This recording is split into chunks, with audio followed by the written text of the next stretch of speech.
देखिए, 20 जून 2025 को नोटक्का से के पास एक व्यक्ति गायब हुआ था। उसकी डेड बॉडी 26 को नए हाईवे के पास पुल के नीचे मिली थी।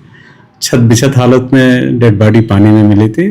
पीएम में कोई भी अस्पष्ट ओपिनियन नहीं आया था। उसकी मर्ग जांच ओंकारेश्वर पुलिस द्वारा की जा रही थी। इसी बीच में उस व्यक्ति की जो पहचान है वो ग्राम बड़ूद के नाना उर्फ सालाग्राम नाम के व्यक्ति के रूप में हुई थी। लगभग 1 महीने बाद सनावद और मोरटक्का के बीच में एक और व्यक्ति का एक्सीडेंटल एक डेड बॉडी मिली थी, जिसमें कुछ चोट के निशान भी थे और पहाड़ी के नीचे उसका डेड बॉडी पाई गई थी रोड के किनारे।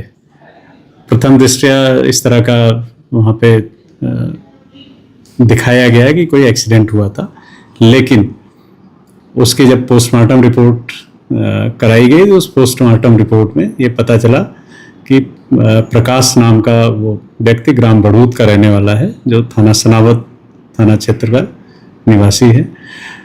उसकी गला घोंट के हत्या करके और उसकी डेड बॉडी सड़क पे डाल दी गई।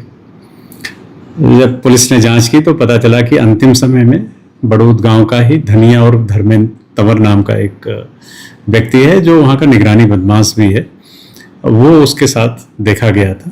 पुलिस ने उस व्यक्ति को पकड़ के जब पूछताछ की तो ये खुलासा हुआ कि पहले उसने जो सनावद का प्रकरण था उस प्रकरण में उसने और जो मृतक है उसके साथ शराब पी और एक पहाड़ी पे ले गया और पहाड़ी पे ले जाके वहाँ पे उसका गला घोंट के हत्या कर दी और उसकी डेड बॉडी को खींच के पहाड़ी से फेंक दिया था। इस पर से थाना सनावद में हत्या का एक प्रकरण पंजीबद्ध हुआ। उस मामले में पुलिस ने उसको गिरफ्तार किया। गिरफ्तारी के बाद जब उसका पुलिस रिमांड में पूछताछ की गई तो ये बात का खुलासा हुआ कि 1 माह पूर्व उसने अपने गांव के ही नाना और सालाग्राम नाम के युवक को भी हत्या कर दी थी। पूछताछ में पता चला कि वो अपने गांव से लेके चला था। शराब की दुकान से उसने शराब की बाटलें ली। नोटक्का के पास उसने पहले शराब पिलाई और जब वो एकदम बेसुध हो गया तो आरोपी ने उसको एक उसके पास गमछा था, उस गमछे से उसके गले को पहले घोंट दिया और उसके बाद पानी के अंदर उसको फेंक दिया था।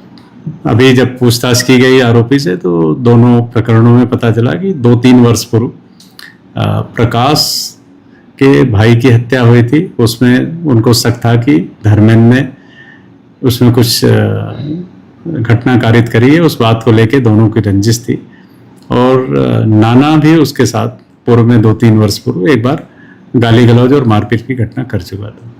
इसी को ध्यान में रखते हुए पहले इसने दोनों से दोस्ती की और दोस्ती करके उनको शराब पिलाया और जब वो शराब पी के बेसुध हुए तो सोची समझी चाल के तहत उसने दोनों घटनाओं को अंजाम दिया।